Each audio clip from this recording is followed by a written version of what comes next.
Welcome to Pera's Playbook. This is your host, Alex Pera. Let's open up our playbook and see who our guest is. Please enjoy.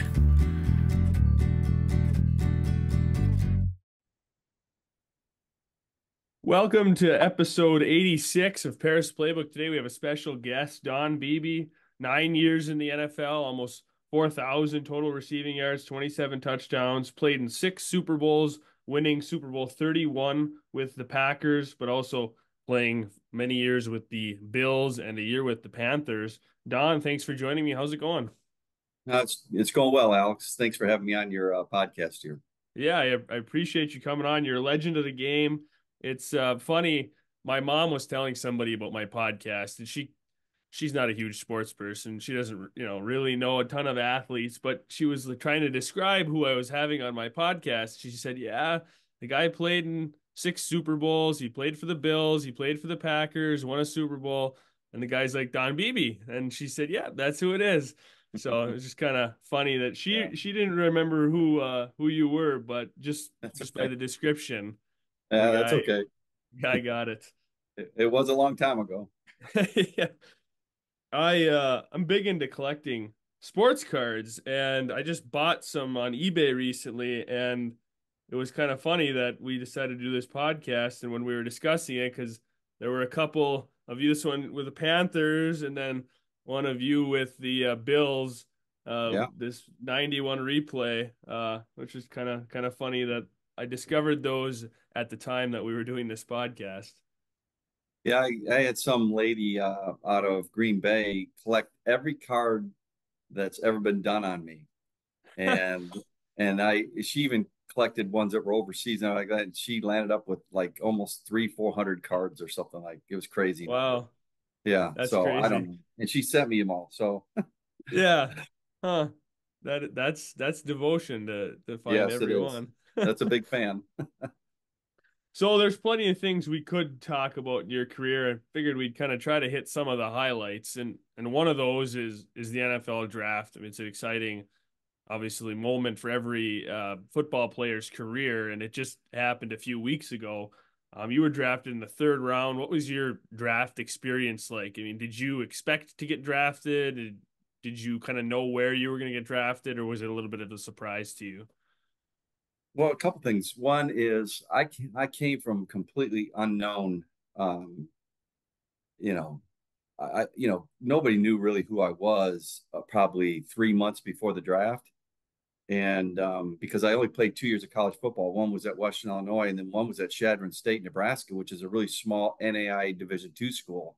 It's Yep. D2 NCAA Division two now, but it was really small back in 1988,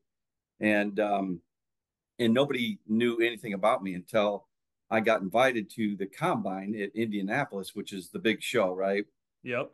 And so I went there in February of '89, and that year I broke the all-time record in the 40-yard dash. Deion Sanders and I went there the same year. We both ran a 4.25 and broke the record. That record stood for 17 years until Chris Johnson of the Titans broke it in Yep. 2006 or seven. But the reason I say that, Alex, is I went from a complete unknown to the Bills' first pick in the '89 draft. So it was quite a crazy story Yeah. in itself. So yeah, so my draft day was very unique. Um, you know, I was in this really small house of I think 700 square feet that my wife and I were living in then in our last year at college at Chadron. I was older. I was 24 years old. So typically guys are like 21, 22 because of my story. And I was projected to go. My agent told me I was going to go anywhere from the second to the 4th round. So I kind of knew I was probably going to go that first day. And at the end of that first day, this 82nd pick, I get a call from Coach Levy, Marv Levy, and he said, "Don Beebe, I just want you to know we just took you as our first pick in the NFL draft." So it was Alex, it was really kind of a crazy thing, crazy day for me. Yeah. Sounds like it must have been a crazy couple of months from when you got that invite to now you're discovered, people know who you are, and the draft, and then going to mini camp. And I mean, just kind of a whirlwind of events there. It was. And when I got back from the combine, being a complete unknown and then doing what I did at the combine, I had to do, there were 28 teams in the NFL in 1989. and I had to do 21 personal workouts for 21 different teams on 21 different days. I mean, think about that. All in Yeah. about a month and all in about a month and a half before the draft. And so I was getting pulled out of class at college almost literally 3 times a week. It was crazy, but it was a lot of fun. Did you have to do interviews where they just talked to you too and, tried to discover what kind of a person you are, your personality and such? Yeah, most of it was that, Alex. I mean, because if you're looking to draft a kid in the top rounds, I mean, you're going to do a lot of personality checks, character checks. Talk with my college coach. Of the 21 teams that came to Shattern, I only had to run the 46 more times, which I ran a 4.21 for the New York Jets, a 4.25 again, a 4.28. The slowest time I ran was a 4.32, and that was for a Dallas scout. I ran 6 times in my whole career. It was a 4.21 to a 4.32. Wow, that's Yeah, incredible. yeah, That is yeah. that is lightning fast. Well, I can't do that anymore, Alex. I can assure you that. Yeah. So, I mean, obviously it's difficult to make the transition to the pros no matter where you come from, but I'm assuming a little more difficult when you come from a smaller college. I mean, one, football is football in a sense, but it is a little different beast than say if you're graduating from the University of Michigan and going to the NFL. So, was there any specific coach or veteran player that kind of helped you when you first got to the league? Yeah, so I had 3 mentors. Um, my first coach was Nick Nicolau, and he was a really small, short Portuguese guy, but he was really tough and hard. And I had him my first 2 years in Buffalo, and he taught me a lot of how to be a professional, a pro, and approach these things, and how to approach the game mentally. Um, and then in came my last 4 years in Buffalo, a guy by the name of Charlie Joyner, who played 18 years in the NFL, Hall of Fame wide receiver. Yep. He was great for me because he really taught me the game as far as technically. I really believe that I was very fortunate to play with 2 of the greatest wideout coaches in NFL history. Charlie Joyner, 4 years in Buffalo. And then when I went to Green Bay at the end of my career, I had a wide receiver coach, offensive coordinator. His name was Sherm Lewis. And Sherm Lewis actually was the wideout coach in the 49ers for Jerry Rice. So, he taught Jerry a lot. He worked with Jerry a lot. So having Charlie Joyner and Sherm Lewis as my wideout coaches and mentors really taught me a lot about how to play the position. Oh yeah, for sure. And was it difficult? You mentioned being a little bit older. Was that hard? A lot of the other rookies were a few years younger than you, and you were the age of guys that were in their third or fourth year in the league. Yeah, and I was probably a lot more mature than most guys coming in because I was 2 years older than a normal rookie, and I was married. So I wasn't one that's going out and getting doing stupid things, getting in trouble. I was very grounded in my faith of who I was as a person. And in my marriage, I have the greatest woman ever that I'm married to still today. And we I've known her since kindergarten, so she's the only girl I ever dated. So I didn't want to screw that one up, Alex. Yeah. Um, but the thing is, it kept me grounded. So Yeah. I was very strong and mature at that age, let's say. And that's important to have because it's such a big, obviously, change and big thing in your life. Now you've got all this fame. You're thrown on this giant platform. Obviously people idolize professional athletes, and when you can have something that can ground you, definitely can help you. Obviously, a lot of kids get in trouble early on in their pro careers doing something stupid. And I got all this money and Yeah. Yeah, and fame, especially and nowadays. I mean, you look at guys, even in my day, I mean, you're a top pick and you're going from 22, 23, 24 years old, and now you're making a 6-digit figure. There's you're in the probably 0.1% category of that age, 24 yeah, years old. So, and now, I mean, these kids are coming out making 3, 4, 5, $10 million. yeah, And they're making it in college, in real yeah, money. So it's like now they're 18 making money.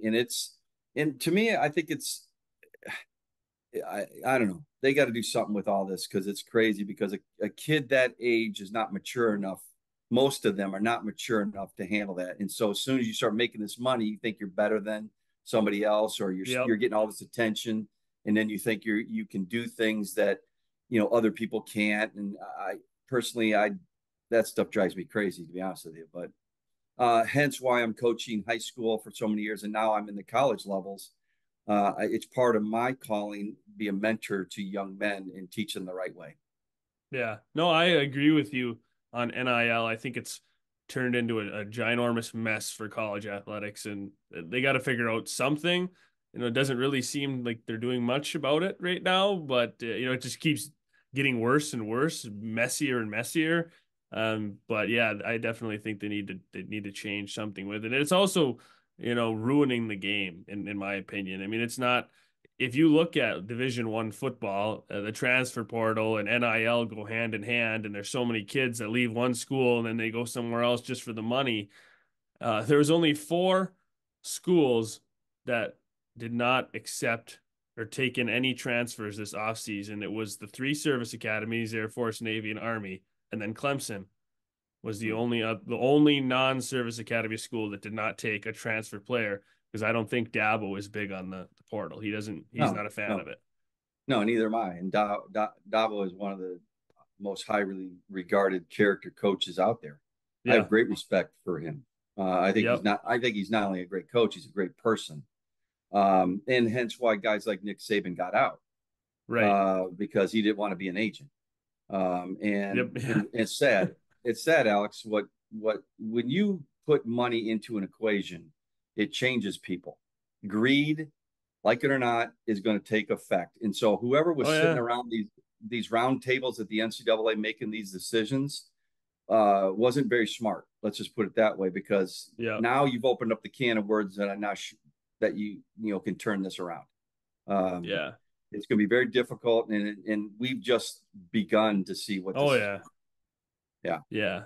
I hope Clemson goes on and has a great season this year. They make the playoffs without a roster full of transfers and kind of proves it to everybody that you don't have to do it that way. You don't have to I feel like there's a lot of coaches that feel like, oh, I have to enter the portal, otherwise I'm gonna get fired if I don't, I hope Clemson proves everyone wrong. yeah, and well, they will. I just really believe that when guys like Dabo do it the right way, they Yeah. always rise to the top. They just do. Yep. Um, and this guy is one of the top coaches of all time, really, in my Oh mind, yeah. especially from a character building. You ask any player that played for him, and they love him. Yeah. And I'm so glad that I didn't take a FBS job or an NFL job for that reason right there. Yeah. Uh, and I'm so glad that I landed in the Division III level, because it's still the purest form of football in my mind. You got Mm-hmm. guys that pay to play. They Oh have yeah. jobs. I mean, they're working. They go to class. I mean, they have such a passion to play the sport. It's exactly what it should be. So the model of the NCAA should look at Division III, and they should all take notes from it. Yeah. We don't have the issue of nil. We don't have the issue of transfer portal at AU, and thank goodness, because I love our guys, and I love coaching at Aurora University. Absolutely love it. Yeah. Well, we'll dive into that for sure here in a little bit. But obviously, you were drafted to the Bills, and you were part of some historic teams, but not necessarily historic for the way you'd want to be remembered, making four Super Bowls and losing all four. And we don't have to go super in depth on that, but just, I mean, was it personally, I'm assuming, very difficult mentally to keep making it there and then to keep losing year after year after year? Yeah, now this is where we're going to disagree, Alex, because only one team can win it. Yeah. What people have to understand, our society bases everything on you have to win it all. It ain't about winning it all. It's about the journey. And what we had in Buffalo, believe me, every player would love to have what we had in Buffalo. Yeah. We had great chemistry. We loved the fans. The fan loved us. We went out in the community. Our organization, from the owner, Ralph Wilson, to Bill Polian and John Butler, to Marv Levy, the head coach, some of the greatest men ever. Okay. I have so much respect for those men right there. They Yeah. ran a first class operation. That's the way it should be. But keep in mind when you're the only one to do something, that's a pretty special category, Alex. Nobody's Yeah. ever been to four in a row. There's a lot of teams that have won two in a row, but nobody's been to four in a row. Yeah. So what we had, would I change? Oh, I mean, yeah, everybody would want to win one. But if I was to go back in time in my life, where would I go? I'd go to Buffalo. It was Yeah. awesome. Right. I mean, only two teams can make it. Like you said, only one can win it. So that's a very positive outlook on it. I'm sure there's people out there in life who definitely don't have that outlook when it comes to things. And like you Yeah, said, society definitely doesn't. It only matters who wins. And I've always tried to have the mindset of, it's impressive looking at like especially local teams here in the Upper Peninsula. If a local team makes it to downstate for a Michigan State championship, even if they lose, it's still a tremendous accomplishment for a small school to even make it that far. So I kind of try to yeah, have that viewpoint with things. absolutely. Because you just hit the nail on the head, Alex. You know what? It's not about winning it all. It's about the journey to win it all. Yeah, And so when you give it everything you got and you train really hard in the mornings and or after school hours or whatever it is, and whatever level you're playing from Pee Wee all the way professionally, is when you are training really hard and you're doing everything you can and you have great chemistry with the guys and you just love the locker room. Okay. It's about that. That's what makes it special. That's what makes it awesome to be a part of. So, and to be honest with you, that's success. yeah, That's success. There's 242 teams in the Division three level. Only one winner. There's only going to be one winner. So you're yeah, saying everybody else is a failure?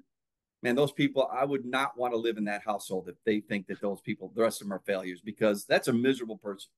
yeah. It's about the journey. And I want Oh every yeah, athlete that I coach or train to know it's about the journey, not yeah. not that you have to win it all. Right. Yeah. And I try to look at it with this podcast too, interviewing athletes. I've interviewed quite a few D3 athletes that have made it to the national tournament in their respective sport, maybe lost in the first or second round. And it's still an incredible season because there were only a handful of teams that made it that far. And if you look at history, there's only so many teams that make it that far. So Yeah. and I think that's a great message that you have. And your players are definitely lucky to have your mentorship on some of this stuff. Well, I'm lucky to have them too because it goes coincide both ways there, and we have to have respect for each other. I got to Yeah. have respect for my guys, and they in turn have to respect the coach. And I we st- believe me, we start out every season with one goal. Our one goal is to win it all, no doubt. I truly Yeah. believe the biggest reasons why guys or girls in sports or people in life in general, Alex, don't make it because the first thing is they don't believe they can. When you Yeah. set out in the course of the season, if you don't think you can actually win it all, why are you even playing? Right. Right. And then the second thing is, I think people are just too lazy. Man, it takes a lot of Mhm. hard work to be great at something. And so when Yeah. you have those two things and you believe you can do it all and you're really working and training really hard, good things are going to happen. And if you get the breaks to go along the way, especially in the playoffs, yeah, you got a chance to win it all. But again, it's about the journey. I remember one time, Alex, I had a father in my office and I was kind of talking like this. And the father said, man, aren't you kind of building pipe dreams in my kid and the teams that you coach? And I said, I looked at him square in the eye and I said, man, I'm glad you weren't my dad. And that was the truth because my dad would have never said that. My dad always Yeah. told me, he said, son, go be the best that you can be. Doesn't mean you have to be the best, just be the Right. best that you can be. And then you can live with the result, whatever the result is. And that's what I want to train and coach guys to do. Right. As long as you do your best, Yeah. try your hardest. But I feel like you hit the nail right on the head with laziness. And then some of the generations coming up, they don't want to put in the work. They just expect that they're going to be given the opportunities to succeed, not that they have to go out and work for them. No, nothing comes to people that lay in bed all day and on the couch eating potato chips. It doesn't happen. Yeah. No. I mean, listen, when I get up in the morning, my feet are going. I cannot, and this is an honest truth, I cannot remember the last day that I woke up saying, oh God, I got to go to work. Man, I love going to work. I Yeah. mean, I get up and I'm going and I'm always thinking about how I can better this team and maybe just make one decision that could get us over that hump to get that break to win it all. We certainly have the talent level. We got some talented kids. Now it's just going to take. We got to get some breaks in the key games. So But I love our team, man. I love where we're at, and I'm expecting we're gonna have another great year. Yeah. Well, you guys have had a very successful year last year. I didn't realize how powerful and I guess explosive your offense was. I was looking at some of the scores of your games and scoring 70 points, 90 points. I mean that's incredible.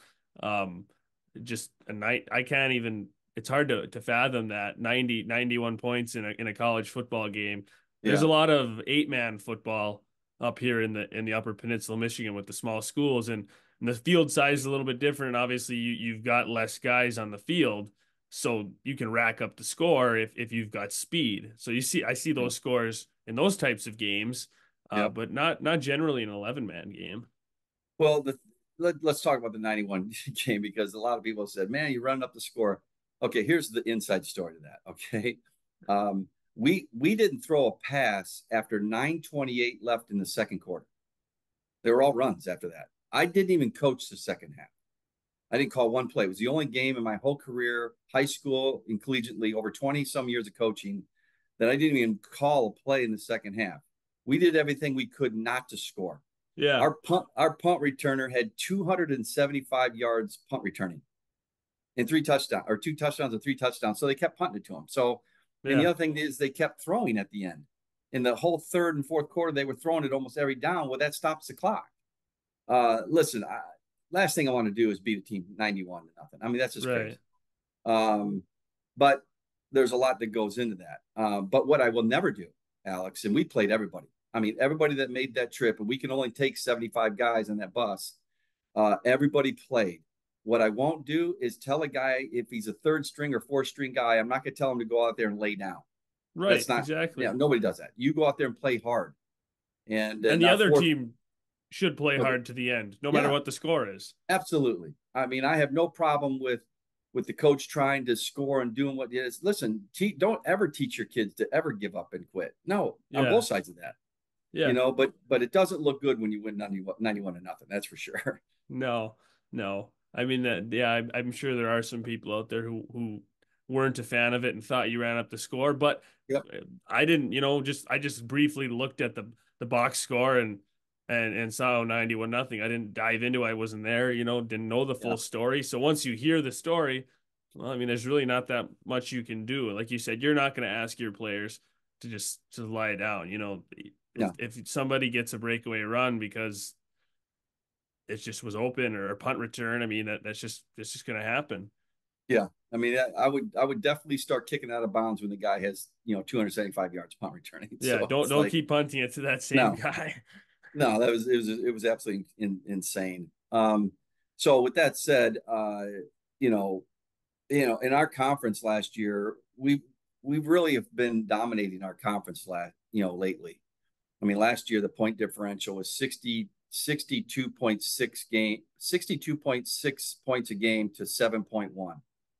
I mean, that's quite a difference there, and Yeah, so we really got our program rolling in that sense, and now we just got to get that going in the playoffs. yeah, definitely. Well, it's all building. I feel like Yep. there's a lot of people expect, you get a new coach or you get a coach that's got NFL experience or this or that, and they expect instant results. And you see it at many levels. Coaches get fired after 2 years, coaches get fired after a year. And I've never been a fan of that. I feel like you got to give somebody a chance to build something because it's not easy and it takes time and you're not going to make it there in 1 year. That's not how it happens. Yeah, It's a process. it is a process. And the thing is, I'm kind of a believer, Alex, that you can kind of do it early. Yeah. Here's why. The two things you can never measure on a person, okay, is the way they think and their passion in their heart. So what a coach do, coaches don't win football games. All coaches can do is create a culture of winning and really affect a person's mind and their heart. Meaning, like I go back to my statement, make them believe they can, and Right. then teach them passion and heart of hard work in the offseason and earn things in life. Those are two big factors that a coach can do. I remember our first meeting in 2019, January 2019, with a team that just came off a 5-5 season. There were 73 guys in that meeting. And the first thing I said to them, I said, guys, we're going to win the national title this year. I said, I don't care what happened last year. I said, we're going to win it this year. Well, that year, okay, in this senior group never won the conference title, and they won the conference going away 7-0 in the conference. They landed up 9-1, and we played St. John in the first round. And St. John was a 40-point. We were a 40-point underdog going into that game. Up until that point in my life, I'd never been a 40-point underdog. And we lost 51-47, and we really could have and should have really won that game. And we lost it at the end of that game, 51-47. And St. John went all the way to the semis, and they lost on the last minute field goal to Whitewater. So St. John could have and should have been in the national championship game. So that's how close. And 21 of our 22 starters were the same guys the year previous. So Wow. you can't tell me that it's the individual talent. I Yeah. really believe this, and what I'm going to say might sound shocking. I don't think talent and X's and O's win football games. What wins football games is your heart and the way you think. Yeah. Now, if you have a ton of talent to go with those two things, well, now you're going to be a dominating team year in, year out. But if you get it, I'll take 11 guys with passion and work ethic all day, Yeah. all day. Well, you're one in the few in the college football world. I feel like when a coach gets a new program, Yep. first thing, well, you look at what Colorado and Dion, and I'm not meaning any disrespect here, but he came in and he just wiped, out. If I want some of you guys out, enter the portal, get out of here. I'm going to bring in my team. It's Yep. a different viewpoint, but it seems to be the more common viewpoint in college athletics to the only way to win is to bring in new players and fancy players and skill players and all that. No, you know what? Our offensive line that year in 2019, our guards were 5'10, 250, 260. Our right tack was 5'11, 212. Wow. Yeah. I mean, but I'm going to tell you right now, those three guys had more heart and passion as much as any guy I've ever coached. I mean, those Wow. guys were passionate and they were football players. And, and they gave us everything they got. I'll take that all day over a 6'6", 300-pound kid that's just soft as a pillow and he doesn't want to really perform and he doesn't like to practice. I mean, I'll take those guys all day. Of Now course. if you have a 6'6", 320-pound guy that has that kind of passion, well, now you're going to be a dominating football team. But how many Right. have that, right? Especially at our level. Exactly. Exactly. So one more thing I wanted to touch on with your pro career, and that was winning the Super Bowl with the Yeah. Packers. That was a legendary team. A lot of legends of the game on that team. I mean, you could pretty much go through that whole roster, and it was just star-studded talent. When you got there in Green Bay, were there expectations? Oh, hey, this team's gonna do something. Did you kind of know right away? Oh, yeah. No question about it. And that was the reason I wanted to sign with the Packers. I wanted to go to the Packers after it. I was done in Buffalo after 6 years. Instead of going to Carolina, I wanted to go to the Packers that year. They really weren't ready for bringing a guy like me that year. But then the next year, after the Carolina year, I told my agent again, I want to go to Green Bay because that's the team I think that's going to win it, and I want to be a part of a winning Super Bowl team before my career's over. Yeah, And then it all worked out. But when I think what I will say this that our team in Buffalo had more talent. I mean, think about the Hall yeah. of Fame guys that come off that team. No, In there's Green there's Bay, quite a few. yeah, in Green Bay you had Reggie and Brett Favre, right? And that's it. Um, but in Buffalo, my goodness, you have a lot of guys that came off that team. But Yeah, what made Green Bay better was this one factor. Okay. And this is where I go back to again, passion and the way you think in your mind. The Buffalo Bills struggled when it came to the Super Bowl. We were fine during the regular season and in the playoffs, but when it came to the Super Bowl, especially after losing the close one on the first one, then the second one, we had the whole mental thing with Thurman's helmet, which was overblown, and the media they gravitate to these things, and then they just bombard you, okay, with questions, and it becomes redundant, and it starts to get into your mind. Let me give you an illustration of this. Our fourth Super Bowl, okay, in Buffalo was against the Dallas Cowboys in Atlanta. The first half we're winning at 13-10, and really we're playing great football. We're handling the line of scrimmage. We get the ball first in the second half, and we're talking that we're finally going to go out and we're going to win a Super Bowl, right? That was a mentality. But no, we come out in the third quarter. We get the ball first. I want to say it was like within the first few plays of the half. Thurman fumbles it. Okay. James Washington, the safety of the Dallas Cowboys, picks the fumble up and scores a touchdown. Well, there's still 11 minutes or so left in the third quarter, the whole half, and we're only down 4 points. You go to the sideline, complete quiet, deer in the headlight look. We're toast. I mean, we just lost all of our mojo in one play. And so what happened? The result, they went on to score 3 more touchdowns, running it right down their throat. We didn't do anything offensively the rest of the half or defensively. Fast forward 2 years, now I'm with the Packers. We're in the Super Bowl. We go up 10-0 early on New England Patriots. Drew Bledsoe hits 2 big passes and they score quickly. We're down 14-10 in the second quarter. You come to the sideline of Green Bay now, way different. Favre, Reggie, Leroy Butler, Eugene Robinson, myself, Robert Brooks, we're all like, guys, they're not that good. We got this team. We'll finish them off. Next thing you know, we're up 27-14 at halftime. Game's over. So you got to be able to handle your emotions in games, and we did not as Buffalo. We were more talented, but Green Bay could handle the emotion of the game. Yeah. Well, it seems so perfect that your kind of main thing with coaching and mentoring young athletes is about the passion, because you had that passion no matter, never gave up. And I think back to that, it's one of the plays I'm sure people talk about all the time when you chase down Leon Lett and you knocked the ball out of his hand there. I mean, most people weren't running as fast as you were to get down there and to stop it. It was just, hey, at this point, what's another score? We already lost the game, but you didn't give up. You ran down there to knock that ball out. What was going through your head in that moment? Was that basically it? Like, you weren't raised to be a quitter. Yeah. Well, I mean, you just said, like I said, you just said it right there. When people ask me that question, I always say 2 things. My parents didn't raise me to be a quitter. Matter of fact, kids nowadays, if a kid, goes out for a sport and he's not liking her, and he's not the star player, or she's not the star player, mom and dad say, well, that's okay, you can quit.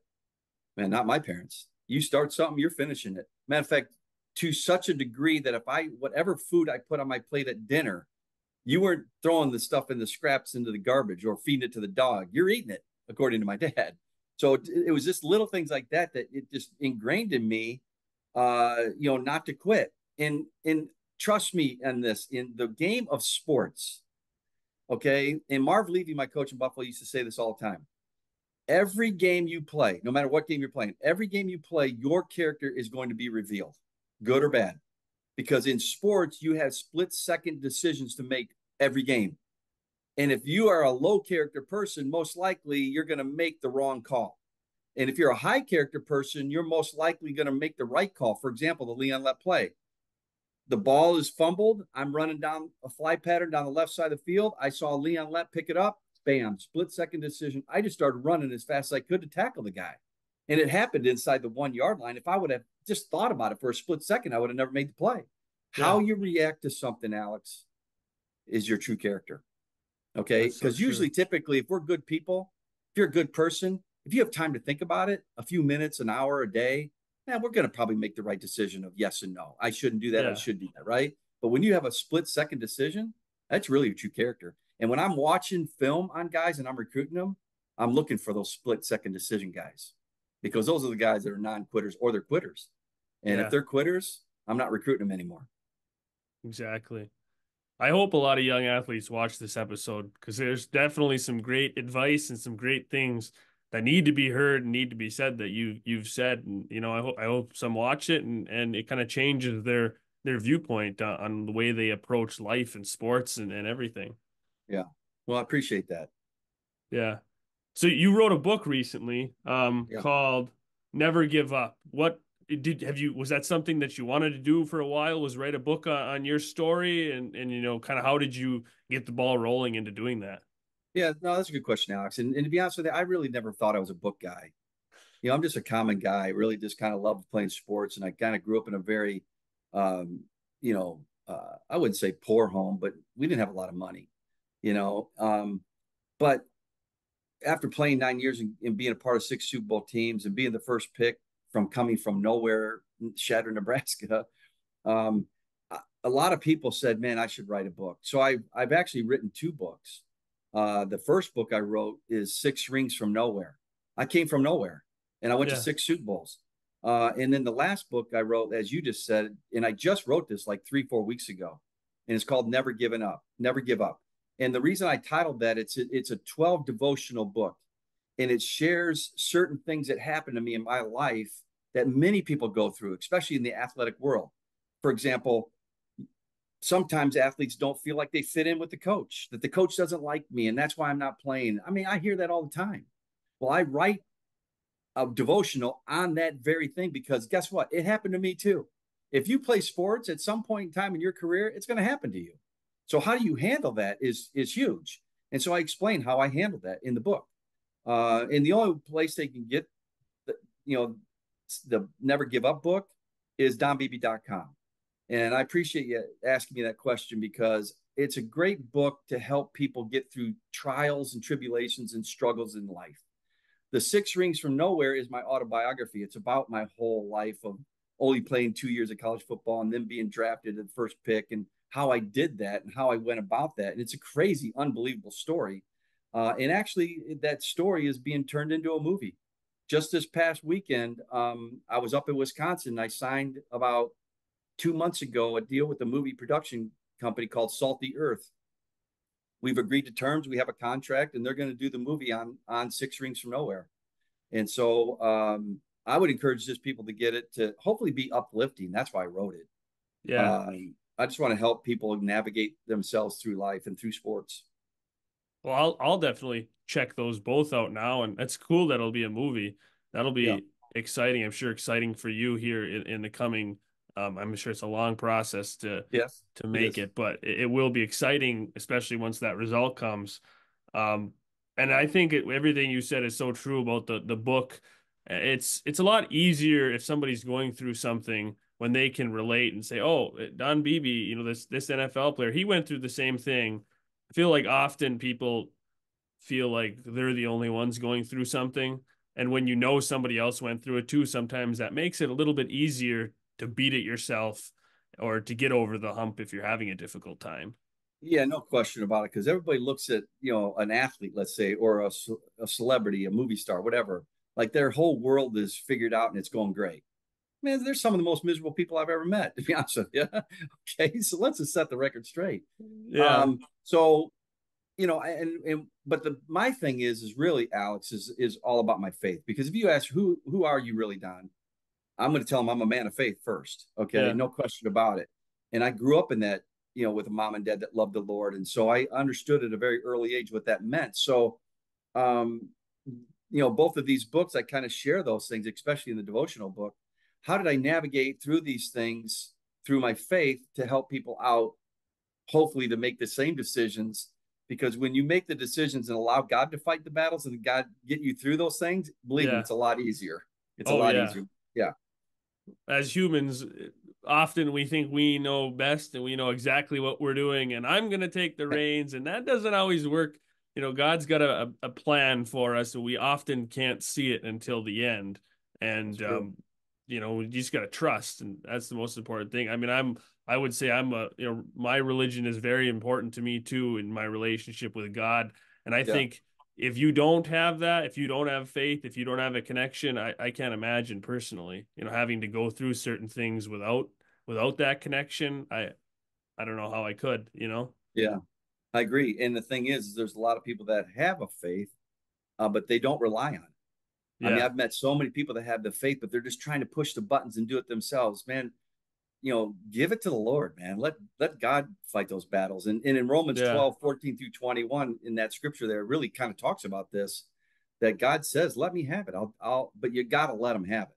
Right. He's not going to just intervene if you're going because it's all about learning lessons all the time with Yeah. the Lord. So anyway, I would just strongly people just or they know somebody's going through the struggle, get the devotional book for them or the autobiography or whatever it is. But I appreciate you bringing it up, and I Of did it course. just to Yeah. help people. Yeah, Yeah. Well, and that's the biggest thing in life. I mean, I think that's the most important thing as an athlete, former professional athlete, college athlete, anything, is to take the platform you had, the experiences you have, and turn it around and use it to help other people. I mean, And you see it with there's some athletes out there in the NFL right now that have that mindset, and I think it's awesome. CJ Stroud is one that comes to mind. He's had some press conferences, where he talks about the Lord gave me this talent and this opportunity, Yeah. but I'm going to use it for good. And that's why I'm here. That's why I'm in the NFL. And yeah, I love football, but Yeah. there's something bigger. Yeah. It really is. And he's CJ is a very grounded person. The sad thing is you hear a lot of guys talk about these things and then they go out and live just sinful, crazy, stupid lives. I'll be Yeah. honest with you. Yeah. Yeah. Because Scripture calls us to live a holy life. We're all sinners. Right. Nobody's perfect at all. But there's a difference between trying to really live that or just saying that you do and then going out and doing stupid, crazy, things. Obviously, guys like CJ are doing it the right way. Tim Yeah. Tebow's guys like that are Oh doing it the right yeah. way. Yeah, I mean they do so Exactly. much for their communities and so much for people that just don't have the wherewithal to get through certain things because of whatever circumstance that people are going through. And there's so many good people that are really doing good things for those communities. And those are the guys that you got to applaud, and women too, that you got to Yeah. applaud. They're doing amazing things in our world. Exactly. And we need it now more than ever in our world. Kindness and love. I mean, you can never have enough, and that's the most important thing. No question about it. And you hit two of the nine gifts of the Spirit, which talks about in Galatians 5:22. Peace, love, and joy. Stuff like kindness is another one that you just mentioned. Self-control. These are all fruits of the Spirit. So you want to know if somebody really, really loves the Lord, just look at those nine things and see if they're showing any of them. Yeah. It's Yeah. not hard. It's not hard. No, no, it's not. No, this isn't most of this isn't rocket science. It's not No. it's not too difficult. Well, Don, I appreciate you coming on the podcast and sharing a lot. I think anyone would get a lot out of this episode, just kind of a different way to look at life, not necessarily sports, it's just passion and hard work translate to everything in life.